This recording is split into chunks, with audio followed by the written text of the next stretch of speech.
Salmos 41. Vamos ler dois versículos, versículo 1 e versículo 2, que diz assim: Bem-aventurado é aquele que atende ao pobre, o Senhor o livrará do dia do mal, o Senhor o livrará e o conservará em vida, será abençoado na terra, tu não o entregarás à vontade de seus inimigos. Louvado seja Deus. O tema do estudo: a fé com as obras. Então, veja bem, o tema do estudo é a fé com as obras. Louvado seja Deus. Então nós vamos estudar a relação da prática das esmolas com a nossa salvação. Vou repetir, vamos estudar a relação da prática da esmola com a nossa salvação. Então, veja bem, Jesus espera que o seu povo contribua generosamente com os necessitados. Ele próprio praticava o que ensinava, pois levava uma bolsa da qual tirava dinheiro para dar aos pobres. Em mais de uma ocasião, ensinou aos que o queriam seguir a se importarem com os marginalizados, ou seja, se importar com aquelas pessoas que eram pobres, pessoas marginalizadas, viúvas, crianças órfãs, porque essas pessoas, elas eram marginalizadas. Então, Jesus, aqueles que queriam seguir a Jesus, ele ensinava aquela pessoa que elas tinham que, ao seguir ele, se importassem com essas pessoas. Agora, olha que coisa, as contribuições não eram consideradas opcionais naquela época, e não só naquela época, né? Na época do ministério público do Senhor Jesus, ali na época da igreja primitiva, não era, o ensinamento não era uma opção. Eles não ensinavam, o próprio Jesus não ensinava que era uma opção ajudar os necessitados, e nem é hoje também. Então, essa questão do cristão, não vou falar a igreja como um conjunto, um grupo, mas individualmente, porque o estudo vai falar de um coração generoso, vai falar da nossa forma de pensar, de agir. Então,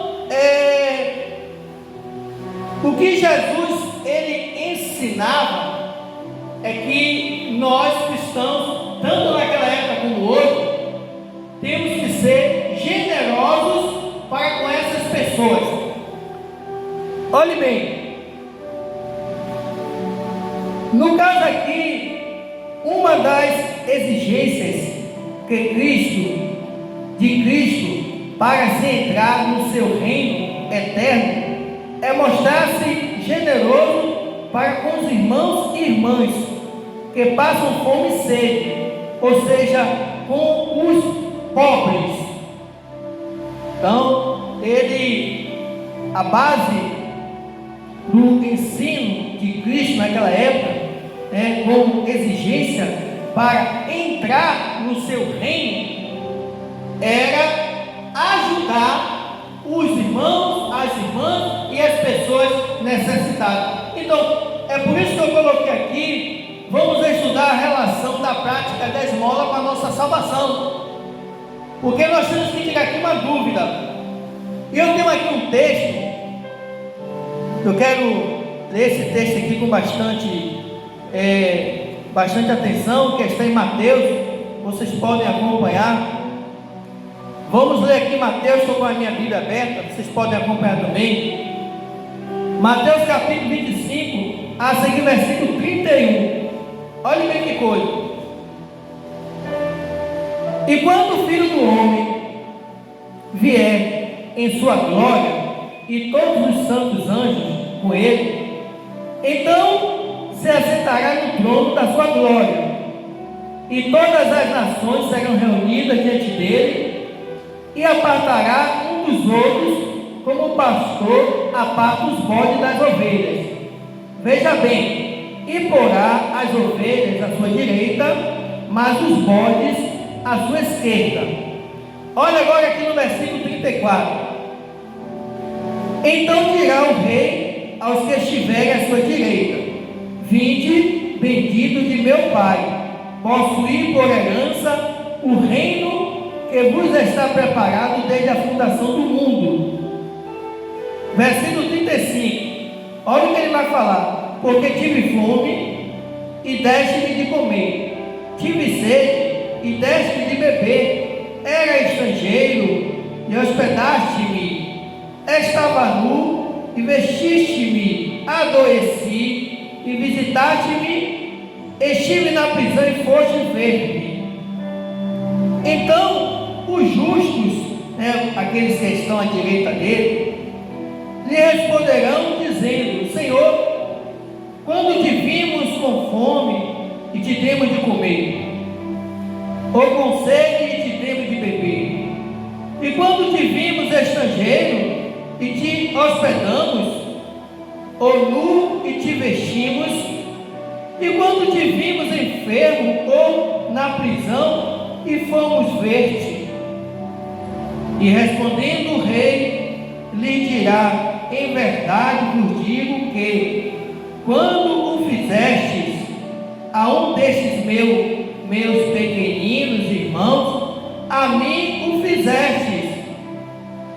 Agora olha o que ele diz no 41. Então dirá também aos que tiverem à sua esquerda: apartai-vos de mim, malditos, para o fogo eterno, preparado para o diabo e seus anjos, porque tive fome e não me deste de comer, tive sede e não me deste de beber, sendo estrangeiro não me recolhestes, estava nu, não me visitaste, não me vestistes, e estando enfermo e na prisão, não me visitastes.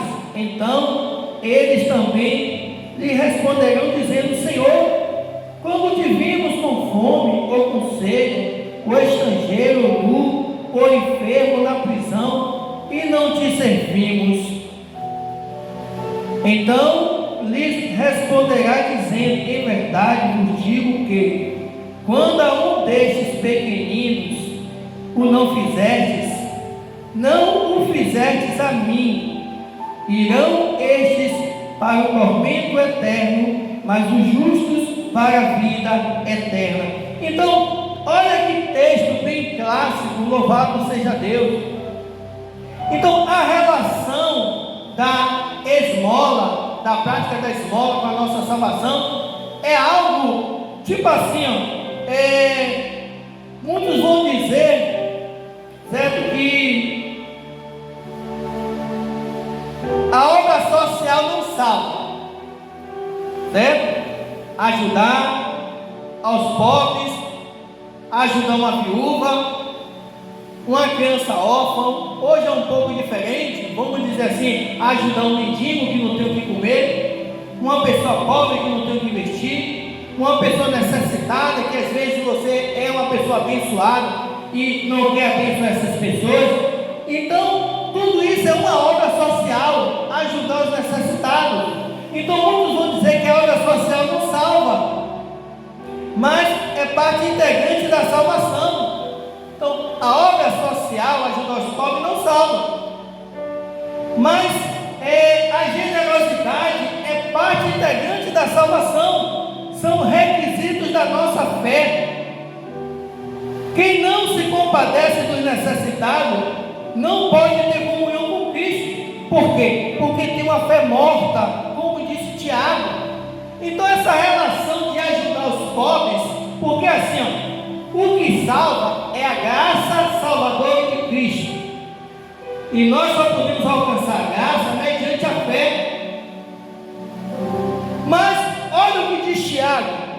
Vamos fazer uma leitura em Tiago, no capítulo 2, no versículo 17, que vocês vão entender, diz assim: assim também a fé, se não tiver as obras, é morta em si mesma. Mas dirá alguém: tu tens a fé e eu tenho as obras. Mostra-me a tua fé sem as tuas obras, e eu te mostrarei a minha fé pelas minhas obras. Agora, olha que coisa, aqui no versículo 19 tem algo muito importante. Tu crês que há um só Deus? Fazes bem. Também os demônios o creem e estremecem. Então, o que é que Tiago aqui, ele está querendo passar nesse, vamos dizer aqui, nesse diálogo? Amados, muitos vão dizer que a fé, só quem, o único meio de a gente alcançar a graça salvadora de Cristo é por meio da fé. Se eu disser a vocês aqui que ajudar os pobres, isso salva, vai se tornar uma heresia, porque a salvação é algo que não se pode conquistar com nada dessa terra.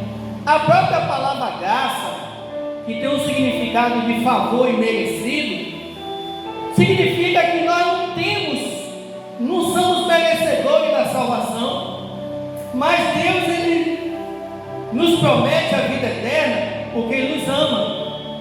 Então o fato é que nenhum de nós merece salvação, mas sim um castigo eterno, porque somos pecadores, mas por causa da graça, do amor de Deus, é que nós podemos alcançar a salvação. Então a única forma do ser humano alcançar a salvação é por meio da graça. E como vamos alcançar a graça? Pela fé.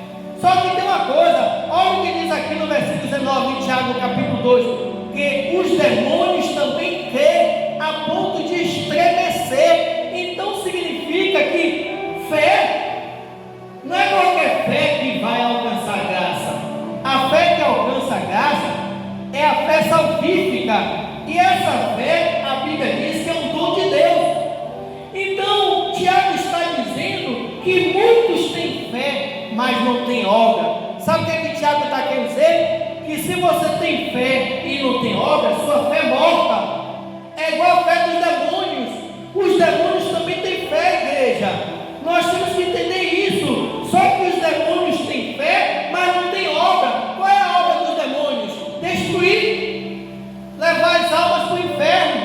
Então a fé verdadeira, é isso que o estudo quer dizer. A fé que alcança a graça, a fé salvífica, é a fé que tem obra.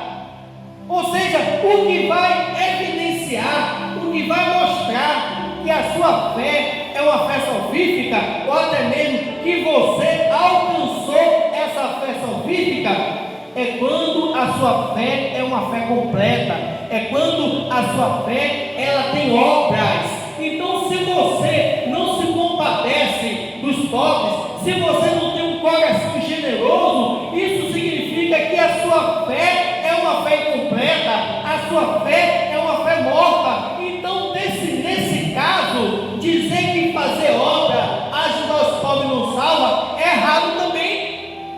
Porque o próprio Jesus está usando aqui, nesse julgamento das nações, Mateus capítulo 25, esse trono de julgamento é baseado no amor. O próprio Jesus ensinou, gente, que nós temos que amar a Deus em primeiro lugar, de todo o nosso coração, e ao nosso próximo como a ti mesmo. Então, como pode cristãos que não se compadecem, que não têm um coração generoso, depois fala que tem fé? Tiago está dizendo que a fé desses cristãos é uma fé morta. Mostre a tua fé sem as obras, e eu te mostrarei a minha fé com as obras. Ou seja, os verdadeiros cristãos têm um coração generoso. A prática da esmola não é uma opção. A prática da esmola, ou seja, de ajudar as pessoas necessitadas, é um mandamento de Cristo. Então a igreja, ela não pode perder essa característica, esse amor. Antigamente, os cristãos ajudavam os pobres. Olha que os cristãos de hoje não querem mais ajudar os pobres. Não quer.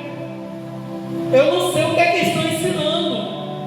Hoje os cristãos estão se tornando avarentos. Muitas das vezes, quando vê uma pessoa pobre, necessitada, aí por causa do coração avarento, vai dizer: aquilo ali é um castigo de Deus, só para não ajudar. Tem cristão que não quer visitar uma pessoa doente para não comprar um remédio. Tem cristão, muitas das vezes, o próprio Deus coloca essas pessoas no nosso caminho. Sabe por quê? As pessoas, elas oram a Deus. Na sua necessidade, no seu sofrimento, elas oram a Deus, pede a Deus um socorro. Sabe o que Deus faz? Deus faz a pessoa passar na frente de Walter, porque Walter conhece a palavra de Deus. Então, se Walter tiver um coração generoso, Walter vai ajudar. Essas pessoas que oram, que clamam, Deus vai fazer com que passe na frente de Arthur, porque sabe que Arthur conhece os mandamentos de Deus. Então, sendo assim, nós como verdadeiros cristãos que alcançou a fé salvífica, a nossa fé tem que ter obras. Quando você é um cristão que você não pratica a obra social, você não se compadece, você não tem um coração generoso, isso significa que tem alguma coisa errada com a sua fé. Quando nós aceitamos a Jesus como nosso único Senhor e Salvador, Deus ele nos justifica e nos dá esta fé. Então essa fé salvífica é uma fé que transforma nossas vidas, ela muda, nós provamos de um novo nascimento. Então o crente que diz que tem essa fé salvífica, essa fé que alcança a graça e alcança a vida eterna, se essa fé não tiver obras, essa fé é uma fé morta. Então quando alguém te disser que ajudar os pobres não salva, é porque ele não conhece a palavra de Deus. Ajudar os pobres não salva, a obra social não salva, mas é parte integrante da salvação. Portanto, se você perdeu o hábito de ajudar pessoas pobres, comece a ajudar, comece a exercitar a sua fé, porque nós estamos vendo aqui em Mateus capítulo 25, Jesus usando como base do seu trono de justiça, de julgamento, o amor. Ele vai separar as pessoas das nações. Uns vão para a esquerda, outros para a direita. E o da direita ele vai chamar de bendito, porque ajuda as pessoas pobres. O da esquerda ele vai chamar de maldito, porque não ajuda as pessoas pobres. Então a igreja tem que rever esse costume. A igreja não pode perder essa característica, esse amor pelo próximo, esse espírito de bondade, de generosidade. Se você é um verdadeiro cristão, você tem que ajudar as pessoas necessitadas. E outra coisa, isso aqui não tem nada a ver com a contribuição que você dá na obra. A contribuição que você dá na obra, seja uma oferta, um dízimo, é outra coisa. Deus está falando de algo pessoal. Deus está analisando o teu coração. Se o teu coração é um coração generoso, a sua mentalidade, a forma como você pensa, porque hoje eu nunca vi um tempo para surgir tantos cristãos avarentos. Hoje é mais fácil um cristão julgar uma pessoa do que ajudar. Sabe aquela lição do bom samaritano? Quando uma pessoa vinha passou um sacerdote e viu a pessoa caindo na estrada, não ajudou. Um sacerdote judeu. Depois veio um levita também, judeu, não ajudou. Homens que se diziam homem de Deus, mas quando veio um samaritano, que não era sacerdote, que não era levita, foi quem ajudou aquela pessoa que estava estirado na estrada. Então, se vocês que são cristãos não fizerem, Deus vai usar o ímpio para fazer. Mas o que evidencia que você alcançou a fé verdadeira é quando a sua fé ela tem obras. E eu quero terminar aqui lendo a promessa, uma promessa para aqueles que gostam de ajudar aos necessitados. Salmos 41, versículo 1. Bem-aventurado é aquele que atende ao pobre, o Senhor o livrará do dia mau. Versículo 2. O Senhor o livrará e o conservará em vida. Será abençoado na terra, e tu não o entregarás à vontade de seus inimigos. Portanto, fica aí uma promessa. Não é em vão, a sua ajuda não vai ser em vão. Quando Deus contemplar que você, cristão, que tem um coração generoso, Deus vai fazer com que promessas tremendas se cumpram na vida de vocês. Louvado seja Deus.